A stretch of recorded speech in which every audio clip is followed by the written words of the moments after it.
Nshuti namwe bagenzi muriko muradukurikira, turabaramukije tubaha n'ikaze mu kiganiro Tera Imbere. Ikiganiro mutegurirwa n'igisata co kumenyesha amakuru mu bushikiranganji bw'intwaro yo hagati mu gihugu, iterambere rusangi n'umutekano. Mu kiganiro c'uyu musi tuja kubayagira ibijanye n'ishirahamwe ry'amakopeke FENACOBU. Mwomenya ko risanzwe ritwarwa muri ubwo bushikiranganji.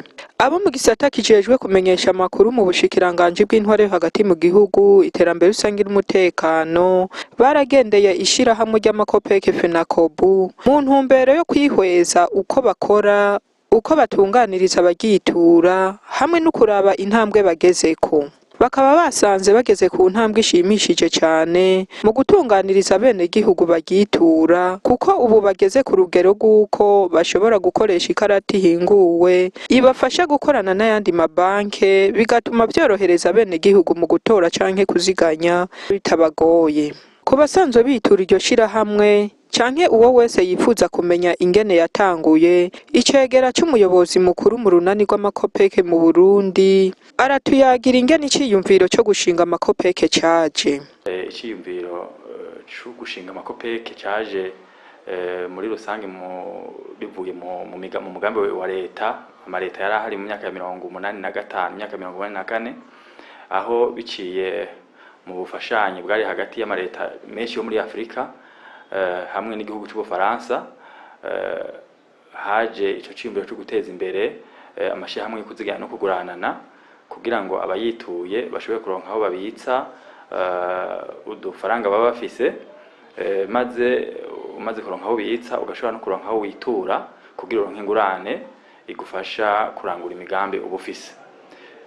Kopeke rero nshingira ko zavutse muri uwo mugambi wo guteza imbere no gukwiragiza hirya no hino mu gihugu amashirahamwe yo kuziganya no kuguranana. Ziratangura, kopeke ya mbere yatanguriye mu Ngwa nkuko benshi bakunze kuvyumva mu biganiro vya kopeke. Itanguriye mu Ngwa, itanguzwa n'ico twita ico gihe ibiro bikuru vy'amakopeke. Ntihatanguye kuvuka kopeke, hatanguye kuvuka ibiro bikuru vy'amakopeke. Ico gihe vyakoreramwo abarundi hamwe n'abafaransa bafashanya mu guteza imbere uwo mugambi munini wo gushinga no gukwiragiza amakopeke hirya no hino mu gihugu. Iyo kopeke yo mu Ngwa imaze kuvuka yakurikiwe n'ayandi makopeke menshi cane yagiye aravuka hirya no hino mu gihugu. Intumbero y'ishirahamwe ry'amakopeke FENACOBU ngo akaba ari uko bashobora kuziganiriza no guha ingurane abanywanyi bagitura. Ego, rero kopeke ziri ngaho zifise intumbero yo gutanga aho abanywanyi bazo bashobora kuza bakabitsa amahera yabo, ariko cane cane bakanahitura kugira basabe ingurane ziza kubateza imbere. Aratuyagira kandi ko haheruka kuba umugambi wo gusubiramwo itunganywa ryazo mu ntumbero yo kugira abagitura babandanye boroherwa. Izo kopeke ko twazibabwiye mu minsi heze harabaye umugambi wo gusubiramwo itunganywa ryazo, ico twise restructuration mu rurimi rw'igifaransa, kugira ngo zitunganywe gushasha zikomere gusumba uko zari zimeze. Izo kopeke rero zikaba zarahinduwe mu buryo twise fusion canke fusion no gushira hamwe amakopeke atandukanye akagira ikopeke imwe ikomeye. Izo kopeke nababwiye zose ziri ku migwa mikuru y'intara. Ku basanzwe bitura iryo shirahamwe bomenya ko kopeke ari iz'abanyeshirahamwe, ngo kuko kopeke ikora co kimwe n'amakoperative. Hariho abantu benshi bama bakunze kubaza ngo none ngo kopeke ni zabande. Ico kibazo cyama cagarutse ko ariko baratwumviriza bo vyumva neza. Kopeke ni z'abanyeshirahamwe kuko kopeke ni ishirahamwe. Kopeke ni koperative. Ni koperative, rero umuntu wese yinjiye mu koperative aba umunyeshirahamwe. Rero mu majambo avunaguye kopeke ni yabene shirahamwe. Umuntu wese aje akuguruza ikonte muri kopeke acika umunywanyi, amaze gucika umunywanyi bikamuha ubwo burenganzira abandi banywanyi bose bafise, turetse ibyo bijanye n'intwaro byo gutora kwitoza, bica bimuhana bwa burenganzira bw'uko ashobora kuza kubitsa Copec amafaranga afise kugira yamubikire neza. Inyuma y'ico gikorwa cyo kubitsa, murazi ko harimo umutekano w'imbitso, harimwo ko uwo wabikije ubumweretse ko wamwizeye nawe arakwizera, ukeneye kwikenura ugakenera gusaba ingurane, Copec igaheze kazoguha ingurane nk'umwe mu banywanyi bayo. Hariho n'ico twita principe canke nk'itegeko mfatiro shingiro, principe fondateur, yuko la Copec no prête qu'à ses membres. Copec nta wundi muntu igurana kiretse umunywanyi wayo. Aratuyagira ko Copec atari ishirahamwe ry'ubudandaji, ahubwo ngo intumbero bafise nuko Copec yotera imbere gusumba uko biri, ku buryo mu minsi iza bashobora no kuzobitsa canke kuzobikura bakoresheje amatelefone ngendanwa. Copec si ishirahamwe ry'ubudandaji. Kubera atari ishirahamwe ry'ubudandaji, nta bene imitahe babandi bita ba actionnaire bahari, imwimbu ubonetse baca baza kugabura inyungu. Muri Copec nta bantu bagabura inyungu bahari. Nta bantu bagabura inyungu bahari, mugabo inyungu ibonetse ikoreshwa gute? Hari amategeko atunganya ukuntu inyungu y'amakoperative, amashirahamwe yo kuziganya no kugurana nk'uko kwiwacu ukuntu ikoreshwa. Hariho inama nkuru ya bose iba rimwe ku mwaka, ikaza ije kwemeza icegeranyo kiba catanzwe n'ubuyobozi bukuru kandi cemejwe n'abahinga babizobereyemo bita abakomiseri au compte. Bamaze kuza bakavyemeza, tugasanga Copec yungutse. Igikurikira ni icahe? Hari ivyo bita amareserve statutaire, amareserve legale, n'amafaranga aja ku ruhande kugira ngo azofashe mu gukomeza ishirahamwe. Ejo canke hirya y'ejo ricumbagijwe n'iki canke likiriya, ntirizohave rihungabana ngo ryugare imiryango. Mwari mubajije mbega munywanyi avyungukiramo gute? Bifasha mu korohereza abanywanyi mu kuhingura no mu kuworosha ibijanye n'ukuntu abanywanyi baronka bitagoranye amaserivisi canke ivyo twe dukora. Muribuka Copec zikorera ahantu hagoye cyane. Amazu abantu banatwenga bagiye kuyitura, bakavuga bati wewe ufite amafaranga yawe ukagenda kuyabitsa hajya ahantu. Twaravuye muri ico gice cy'ahantu twakorera hari hatunganijwe ko nyene.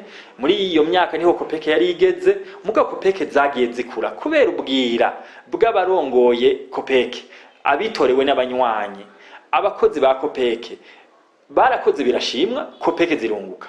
Zungutse bituma haboneka mu nyungu amafaranga aza gutuma hubakwa amabiro meza Copec zikoreramwe. Aho mujya hirya no hino mu gihugu murabona ngene bimeze. Ajya amabiro ntiyubakwa mu mbitso z'abanywanyi ntivyokunda, yubakwa mu nyungu. Copec zirava muri ya myaka zakorera ku mafishi, aho umunywanyi yagenda kubikura cyaye kubika agashika muri Copec akamara amasaha 3-5 bariko barondera fishi yiwe no kuyibura bakayibura. Ivyo byararenganye. Ubu dufise imashini nyabwonko. Ubu tugezaho abanywanyi b'amakopeke bakabikura mu minsi iza. Uno munsi bashobora no kubikura bakoresha amatelefone ngendanwa. Uno munsi dukorana n'amabanke mu kintu citwa interoperabilité, cyo kubikura amafaranga hakoreshejwe bya byuma bitanga amafaranga.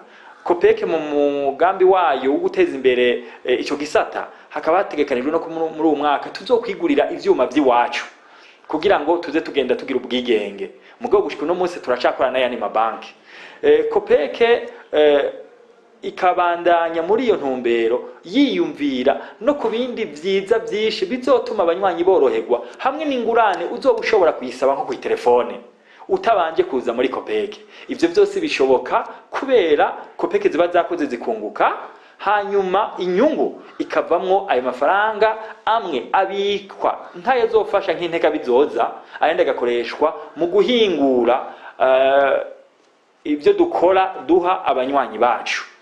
Kuko subiye inyuma ku banywanyi, Copec ntiyamye itanga ingurane mu buryo burya nababwiye ku mato ari hasi cyane kujya nababwiye, kuko murashobora gutohoza mukazosanga Copec amato yayo ari hasi, muga harigeze kubigihizo toza ari hejuru.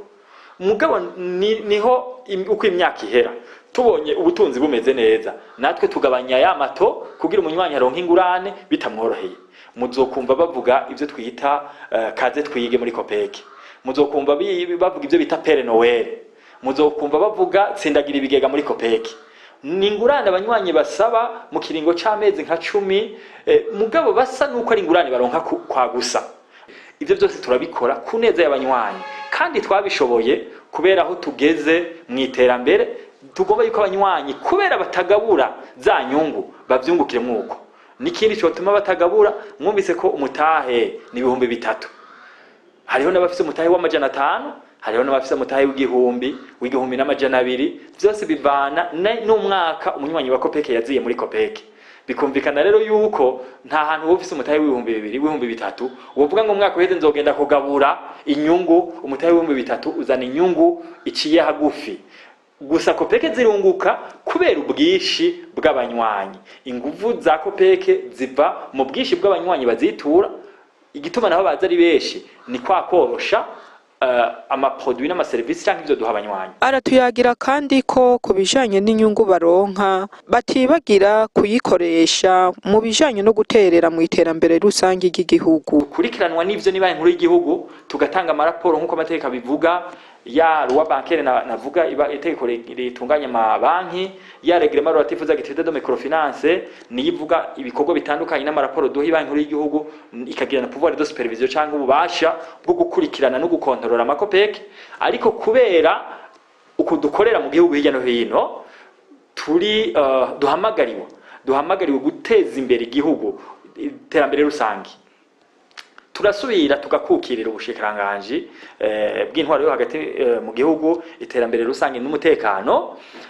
Kumbe abashiraho amategeko bakaba byashimye ko twokukirira aho hantu baravye uruhara turiko turagira mu iterambere ry'igihugu. Nababwiye ko mu bijanye n'inyungu iyo tuzirose ukuntu tuzikoresha.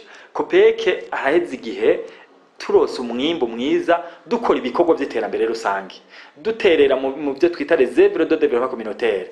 Ni muri iyo ntumbero twatereye mu kubaka ibitaro ibutihinda, hôpital communal, iragira extension, barayungura n'amafaranga menshi cyane, sa amafaranga make aranenge miliyoni amajana 2. Copeke yaratereye mu kubaka amashuri.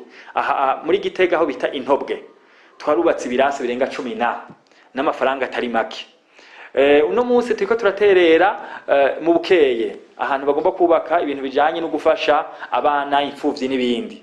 Copeke turetse ivyo iranakora igihe cyose bisabwe n'inzego mu makomine n'ibindi bisata bitandukanye vya leta. Iyo hari bikorwa hirya no hino mu gihugu bakatwitura, turaheza tugaterera umuganda wacu. Ndikumana Steve asanzwe ari umunyabigega wa Copeke Kanyosha, aradusigurira Copeke icarico batari basanzwe bayizi. Copeke ni shiramwe ryo kuziganya no kuguranana, rijejwe gutanga ingurane, rijejwe kwegeranya imbitso, rigatanga n'ingurane uko tubafasha mu kubakira no mu kubitsa no kubikura ingurane kubikura amafaranga yabo no mu gusaba ingurane. Nivyo bintu cyane ubona ko ari byo bihutira kurondera. Baratuyagira kandi intambamyi bakunda guhura n'ingene bazitorera umuti. Intambamyi ntizishobora kubura, mugabo uretse cyane nk'abo usanga twagize ubwizigi bwo kaduheranira, hariho abandi ushobora gusanga duhingurane bikabagora bakibwa, abandi ugasanga babuze amafaranga yo kwishura kubera bayononye, kandi twagerageje twabasigurira mu kuronka ingurane y'ukuntu bo kwitwara, twanabaherekeza inyuma y'ingurane kugira tubafashe ntibazogira ikibazo mu kwishura. Zinshi rero bisanga izo ngorane nyinshi usanga ziva ku ngurane usanga zitishuwe. N'ivyo novuga mu gisata turongoye ibibazo ntibibura kuko twakira abanywanyi batandukanye kandi bafise ivyiyumviro bitandukanye. Ugasanga hari nk'uwaravuga ati jewe ndafise agatongo, ariko ugasanga ku gatongo naho gafise ibikorwa akora nabwo bimwinjiriza, akavuga ati no sisanzwe ndi umunywanyi wanyu ni mu mpingurane. Ariko natwe tukamubwira ati yamana naho tuguha ingurane ntitubone ingene uzoyishura, ati muzoca mufata agatongo. Rero kumutahuza yuko naho afise ako gatongo adashobora kuronka ingurane kubera ko nta mbitsi afise, nta bushobozi bwo kwishura tubona afise. Ivyo biri mu ntambamyi kenshi dukunda guhura n'abo bantu. Hanyuma ku indi ntambamyi duhura nayo igihe dutanze ingurane, umuntu twarabonye ko ari sawa, tukabona tugashika kuri terrain tukabona ko ari amahoro, ivyo akora ari byo umukoresha nk'abakozi ba leta canke abakozi ba leta canke abaprive, tukabona umukoresha yamusinyiye hanyuma ugasanga barahevye akazi. Ivyo biri mu ntambamyi mu gihe iyo ngurane iciye iheranwa, uwo muntu tukanamubura canke tukamuronka ugasanga tugiye mu maprocedure maremare. Ivyo nivyo biri mu ntambamyi duhura navyo. Intambamyi ntizobura nk'uko umeje kuvuga, nk'uwo mu gihe hari abantu benshi, hari ubona atevye gushikirwa akidoga, intambamyi rero ntizibura.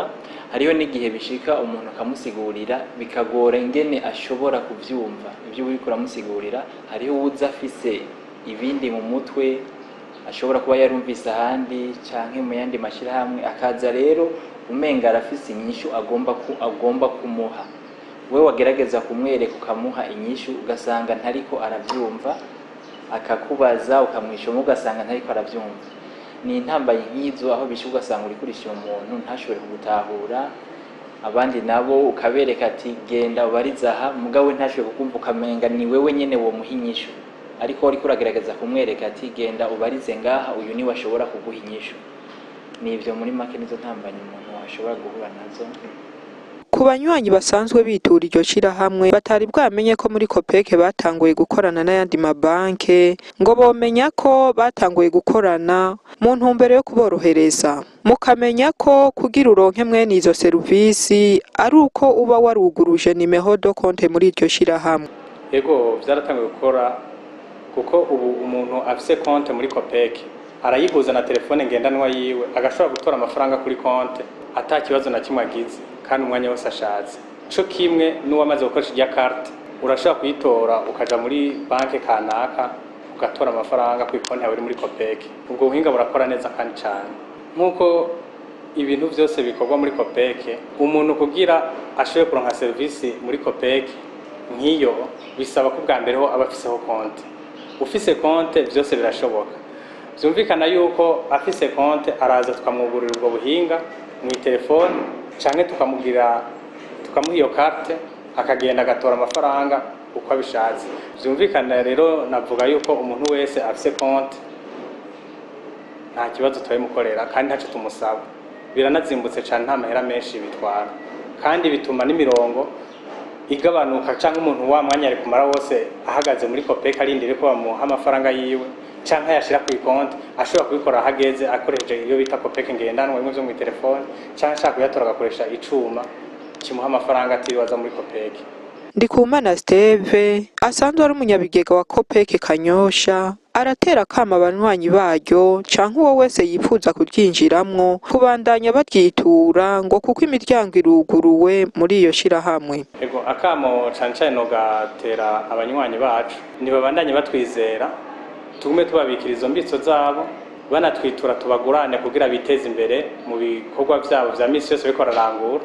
N'abatari abanywanyi rero baze buguruza amakonte kuko imiryango iruguruye, kandi dukora umwanya wose ushobotse, kuko no mu misi itari y'akazi twebwe turakora. Nobabwira nti rero ntihagire uwitinya, Copec ihari ku bwabo ku bwanyu, ntihagire ureka kuza kuguruza konti canke ngo atinye ngo Copec ngo niyabariya nabariye, niy'abanywanyi niyabanyeneye. Icegera c'umuyobozi mukuru mu runani rw'amakopeke mu Burundi aratuyagira ko abasanzwe batanga ingurane atari abakozi b'amakopeke. Hanyuma ko turi muri ico gisata c'ingurane, twabamenyesha ko ingurane zitangwa na bande. Murakeneye kumenya abatanga ingurane muri Copec, kubera twabwiye ko Copec ari ya bene shirahamwe.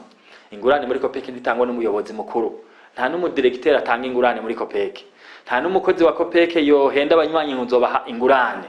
Ico twebwe dukora nk'abakozi no kwakira amadosiye, tukayiga neza nk'abafundi, tukaraba yuko ata mpungenge zirimwo yuko iyo credit izokwishurwa uko tubisezeranye n'umunywanyi. Tumaze kunyugwa duca dutwara iyo ngurane iri kwirasabwa imbere y'urwego rwiga ingurane rwitwa Comité de Crédit. Ubwo rwego rugizwe n'abande, rugizwe n'abantu batowe n'abanywanyi ubwabo. Akeza Bera nawe asanzwe arongoye igisata c'ingurane, aratuyagira ingene bigenda kuba yasavye ko bomuha ingurane n'ico baraba kugira yemererwe kuyironka. Ego umunywanyi nk'ubu unya aje uyu munsi akadusaba ingurane, uyu munsi nyene agize depo kazana ibisabwa, dosiye yiwe turayishira nko mu zindi ziba zihari, hanyuma tukaje dutegura ko komite kredi iba yiga izo ngurane, hanyuma iyo ngurane ihejeje kwigwa ubundi ata izindi komisiyo zicamwo, iyo ngurane aca yihabwa hatarenze indwi zibiri. Dutanga ingurane ku mafaranga, amahera duherako, amahera ayo ariyo yose, plafond ntayo yihari, bivana na capacité de remboursement, sinzi ngene nokivuga mu Kirundi, capacité, ubushobozi bwo kwishura ingurane uwo muntu aba afise, kuko nk'ubu nta muntu yoba afise nk'umushahara, dufate nk'umushahara canke umuntu aba afise uwikorera utwiwe ashobora kuba adandaza, dufate nk'umudandaza akaba yunguka nk'ibihumbi 100 ku kwezi, niyoza amatubwire ngo ushaka miliyoni 100. Ego, donc turaraba ubwo bushobozi aba afise bwo kwishura iyo ngurane, tugashobora kumuharura tukamubwira tuti turavye ubushobozi bwo kwishura ingurane ufise ushobora kuronkayo, hanyuma akatubwira n'ivyo bintu abakora, nk'uwo muntu aba ari umudandaza, tugashika ku ahakorera ivyo bikorwa, tukabona ibikorwa akora, tukabona vy'ukuri ko atabubeshi burimwo, tugaca impande, tugaca mu babanyi biwe abo baba bakorana, tukumva vy'ukuri ko uwo muntu ivyo bintu akora ari byo.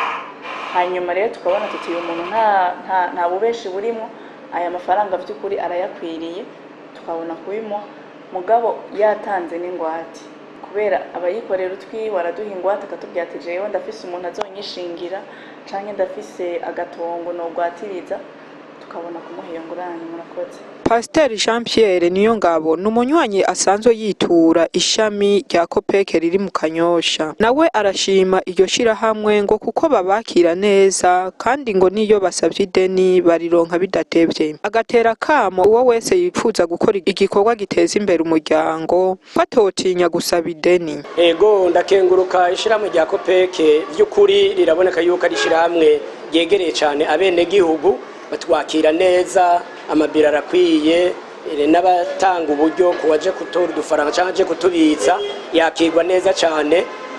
Mu gihe giheze tutararonka inyubako nshasha byari bigoye kuko hari hato, ariko uyu munsi abanywanyi turashima, umuntu wese araronka intebe yicarako kandi ibintu bigakorwa ku mwanya wavyo, aho utumbereye bakwakira neza cyane.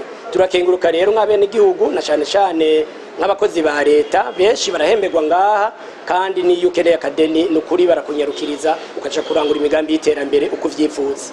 Ego, twagira dutera kamo uwo bayifuza wese ari gikorwa bakeneye gukora kimuteza imbere, giteza imbere umuryango, ko yoshobora, kuko hano hariho uburyo bwinshi bw'amadeni batanga.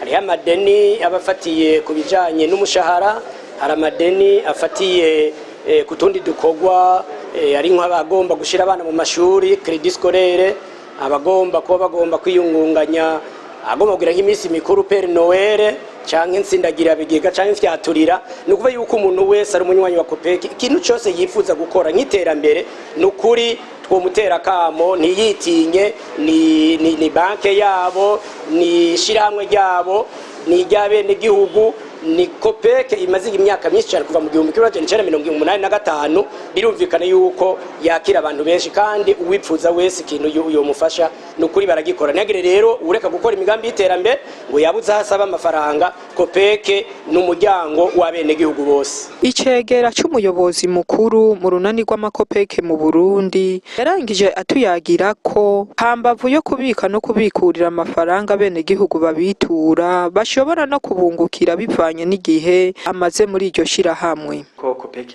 muri bimwe nababwira byo gutanga ingurane baraziha abanywanyi, hanyuma baziha abanywanyi basanzwe baruguriye amakonte bagira n'imbitso. Iyo bariko mu makondisiyo canke mu bisabwa kugira uronke ingurane, harimwo icyuko ubufise cyo twita nanti.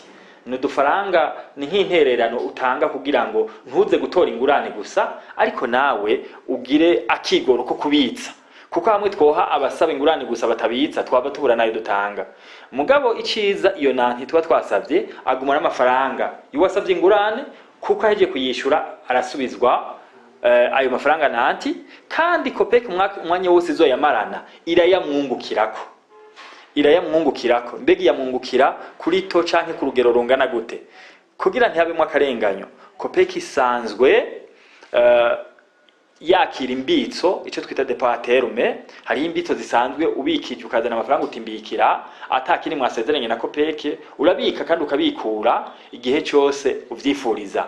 Mugabo hariho n'ubundi bwoko bw'imbitso twita depôt à terme canke imbitso zo ku gihe, ishobora kugira igihe c'amezi 3, amezi 6, amezi n'arenga. Muri ico gihe habagenda hariko inyungu. Inshuti namwe bagenzi mwariko muradukurikira, aha ni ikiganiro cy'uyu munsi kigarukiye, naho ubutaha.